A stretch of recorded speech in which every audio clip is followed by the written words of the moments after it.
This is a Film Stories original podcast. Did you know a 2018 study showed half of prenatal vitamins tested had unacceptable levels of heavy metals? I'm Kat, mother of 3 and founder of Ritual. When I was 4 months pregnant, I couldn't find a prenatal I could trust, so I created my own. Ours is made traceable, third-party tested for heavy metals, and recently earned the Purity Award from the Clean Label Project. But don't just take my word for it. Get 25% off at ritual.com/podcast. We made this.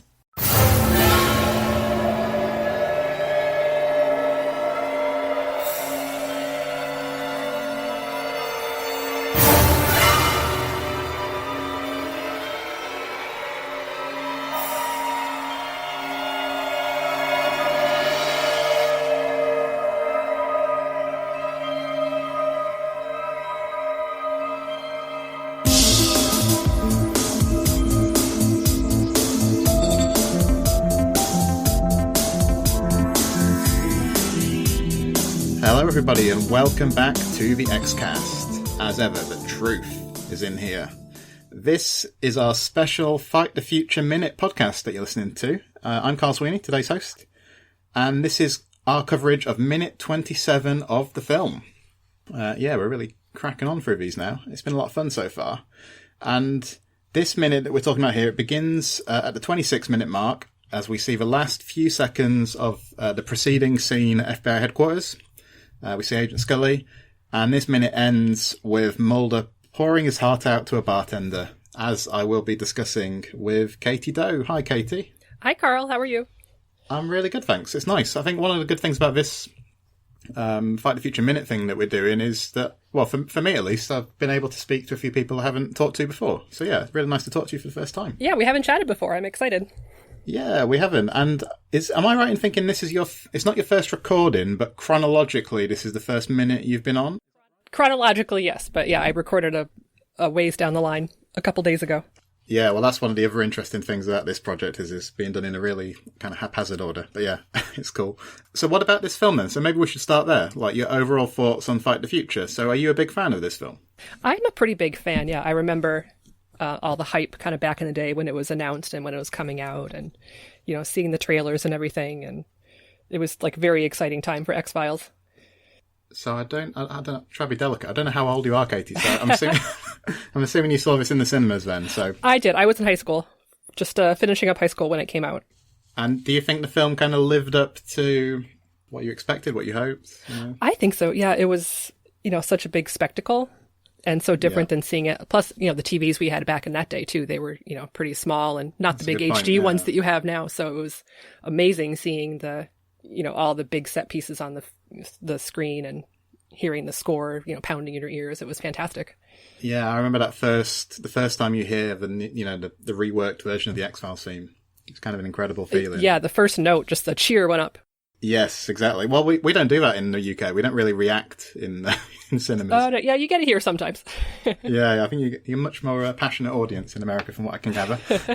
All right, so we can just take this bit by bit, I guess. So yeah, I think for these minutes, Katie, we only get a very brief look at Scully, don't we? So we need to make the most of it. So we see her right at the start, don't we? Just the last few seconds of that scene from before, and she looked how would you describe it? Kind of forlorn or something? Forlorn. She was very deep in thought, I think. Just, you know, walking away from the camera. Yeah, so one of the interesting things I've picked up so what I've been doing with these episodes is I've been listening to the commentary tracks on the Blu-ray.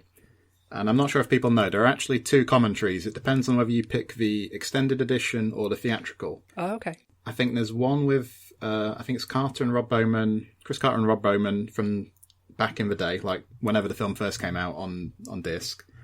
And then there's a newer one with Carter, Bowman, Spotnitz, and I think it's Daniel Sackheim as well. Oh, wow. Yeah, see, I don't have the Blu-ray, so I need to get on that.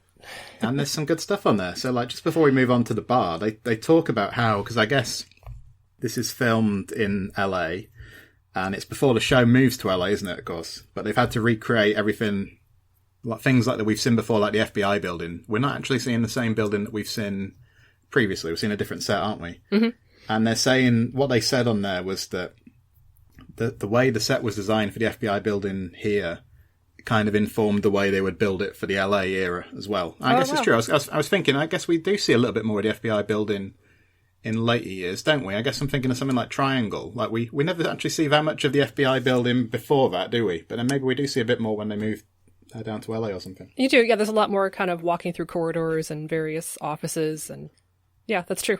Yeah, so I'd never really made that connection before. Yeah, it makes sense not to have to redo it, from scratch. Yeah. Okay, so then we're in the bar, aren't we? And this is where we'll be for the next couple of minutes. So it looked like a pretty nice bar. I mean, to me. I mean, I don't know what your local is like, but it looked nicer than mine. It's not as nice as this. Apparently it's still in business, too. It's Casey's Irish Bar and Grill in downtown LA. Ah, that's interesting to know. I did a little sleuthing. Yeah, so it's still there. Yeah, I guess, they bought out the bar for the night of filming. Yeah. Okay, so I was thinking, how often do we really see Mulder do a bit of solo drinking? How often do we see him drink in general? It seems pretty rare to me. The only examples I could think of were, does he have a couple of drinks in Scissor G? It's like yeah, he's making that screwdriver. Yeah, I mean, but that's a weird episode, obviously. It is. What else could I think of? I think is it Jesuit in season 7 where him and Scully have a beer or something? Yes, when they're watching the movie at the end. Where they clink the bottles together. Yes, yeah. But apart from that, he doesn't seem like a big drinker to me. I don't think so. So it seems a bit odd that he's sat here solo drinking, doesn't it? Yeah, and he's like, 3 or 4 shots in already when we get there. And yeah. So it looked like whiskey or something he had, right? Whiskey or tequila or something like that, yeah. Looked like he was having a good time, yeah. And I think he's quite good at playing drunk, Duchovny, isn't he? I quite liked his performance through this scene. He is, yeah. His facial expressions, and yeah, it was very good. Yeah. And then he doesn't overdo it too much, I don't think. So then we can talk about the bartender, I guess, or the barmaid, however you want to put it. So Glenne Headly. Have you seen her in much other stuff? Like, are you familiar with her from any other things? Not with her name, but when you look back, like, you definitely recognize, her face that she's been in things. I think I know her the most from Monk. She was in that series recurring. Okay. I guess her kind of breakout role was Dirty Rotten Scoundrels, and that's a really good movie. So I actually didn't remember it was her that was in it. Well, it's interesting because, again, on one of the commentary tracks, I think they were talking about this, and they were all like, wow, this is one of the most memorable scenes of the film coming up. And I think it's a good point, because I think it probably is, isn't it, really? And she supposedly was a fan of the show, and that's why she wanted to do this kind of cameo. And I hadn't quite realised this at the time. I guess, how old was I in 98 when this came out? I think I was 11. So some of these people, like Martin Landau or Blythe Danner or her, Glenne Headly, I wasn't really aware of them from anything else at the time. But on the commentary, they were kind of talking like, how did we get her to appear in this? Because, yeah, it's like you say, things like Dirty Rotten Scoundrels, she's in Dick Tracy, and a few other things. So, do you know what I mean? I kind of never really put the pieces together that we were seeing some kind of famous or semi-famous actors in the film back in the day. I guess it's more obvious looking back now. Yeah, when I saw it, it didn't really, I didn't really know Blythe Danner or Martin Landau or, any of the other actors they had. It was, they're in the X-Files. But yeah, when you look back, it's obvious that, it was a pretty big coup to get some people. They were trying to put a few big names in and stuff, yeah. So the sad thing with her is she's actually no longer with us. She died in 2017, aged just 62. No age at all, really. Yeah, I didn't realize that until I went and looked up, her bio. Yeah, I mean, it's been a bad couple of years, really, for people from Fight the Future, because I think Martin Landau obviously is gone as well. Mm-hmm. And we see him for the first time, don't we? But we don't get any... I think it's just one shot of him at this stage, isn't it? Yeah, sitting at the end of the bar, staring. Just staring. I quite liked it because, like, it wasn't like a big, really obvious, like, close-up or anything. He was just at the other end of the bar. It wasn't like he was very shifty. He was just kind of looking in Mulder's direction, wasn't it? So I quite like that. I don't think they kind of pushed the point too much, Yeah, it could have been him just reacting to, Mulder saying crazy things, not necessarily that he's looking at Mulder. Yeah. And that's the thing with this minute, I think, is that we get Mulder. He goes off. Well, his monologue starts here, doesn't it? And it carries on into the next minute we'll discuss. So I'll tell you what. I'll read out what he said, and I'll stop at the point where our minute kind of trails off. So he says, she asks him if he's had a bad day or whatever, and he says, "I'm the key figure in an ongoing government charade. The plot to conceal the truth about the existence of extraterrestrials. It's a global conspiracy, actually, with key players in the highest levels of power."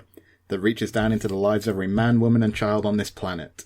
So this is an interesting choice, isn't it? Because, like, I suppose this is a way of giving us, the audience, and I guess it's not really for us, I guess it's for people who didn't know the X-Files that well. Definitely, yeah.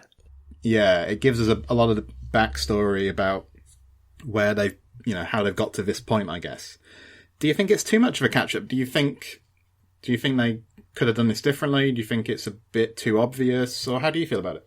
It doesn't bother me. I like it, because it kind of fits in with his sort of, quote unquote, drunken ramblings. He's in not a great headspace. Of course, he's just going to blurt this out, and, he knows no one's going to listen to him. No one cares. So I like it.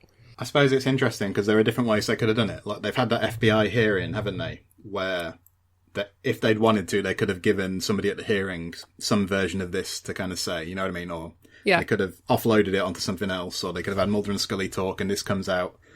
But here it's kind of interesting to hear hear it in Mulder's words, isn't it? Because it's like, it starts with, I'm the key figure. It's not like, my partner and I.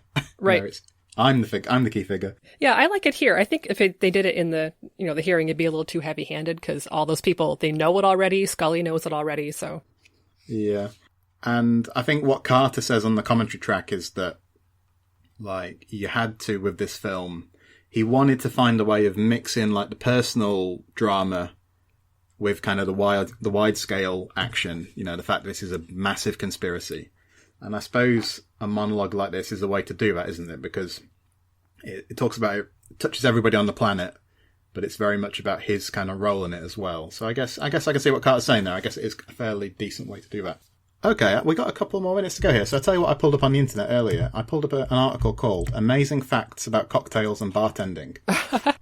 So I'll do a couple of these. So, Katie, do you know why we toast a drink? Like, do you know where raising a toast comes from? I think I do, actually. It's from another TV show. Did the Romans used to put spiced toast in their punch? Well, let's see. This is from, so this is my source, is barschool.net. Okay. So I'm guessing they know what they're talking about. So they said, the ancient Romans used to drop a piece of toast into their wine for good health. They would put the toast in their fellow drinkers' wines too, and that's where the phrase to toast comes from. Let's see here. Do you know what the free sip rule is? Have you heard of that? I don't, no. Right. So this is in a different part of the country to you. So this is in Texas, apparently. Okay, very different. Apparently, there's a state law that prohibits you from having more than 3 sips of beer while standing.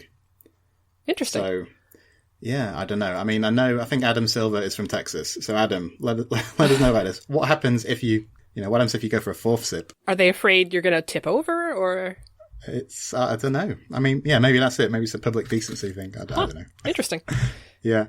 All right, Katie. Well, I guess we will start to wrap up there. So, you'll be back with me for minute 28 next time, won't you? I will.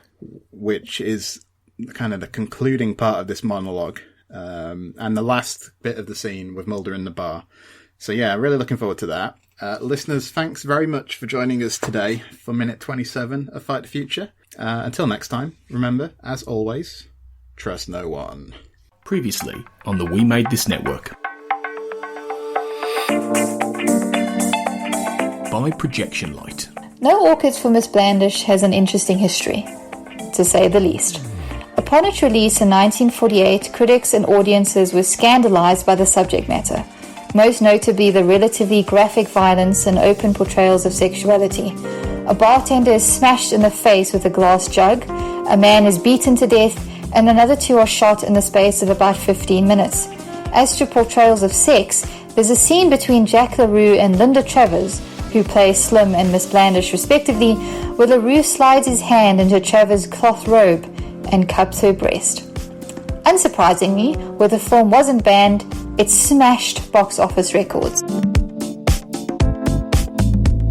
Don't say the C word. If you go and see like a polar bear or a grizzly bear in a zoo, you tend to see them do something, whereas the pandas were just sitting there being cute.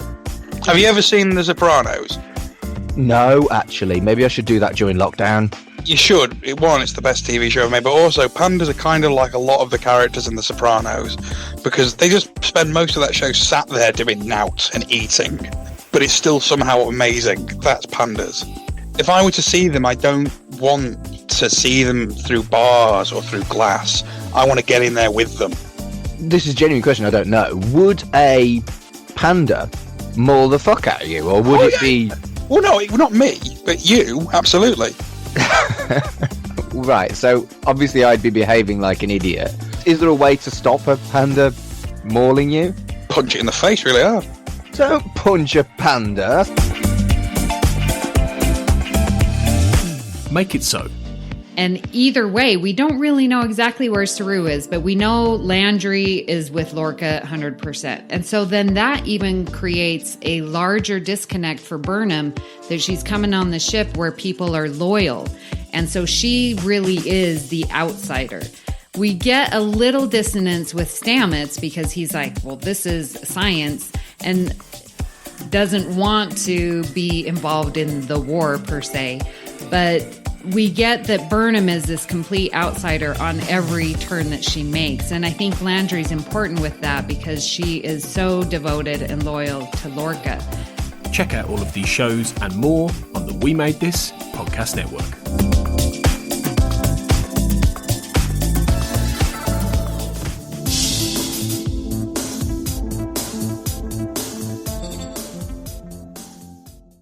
Did you know a 2018 study showed half of prenatal vitamins tested had unacceptable levels of heavy metals? I'm Kat, mother of 3 and founder of Ritual. When I was 4 months pregnant, I couldn't find a prenatal I could trust, so I created my own. Ours is made traceable, third-party tested for heavy metals, and recently earned the Purity Award from the Clean Label Project. But don't just take my word for it. Get 25% off at ritual.com/prenatal.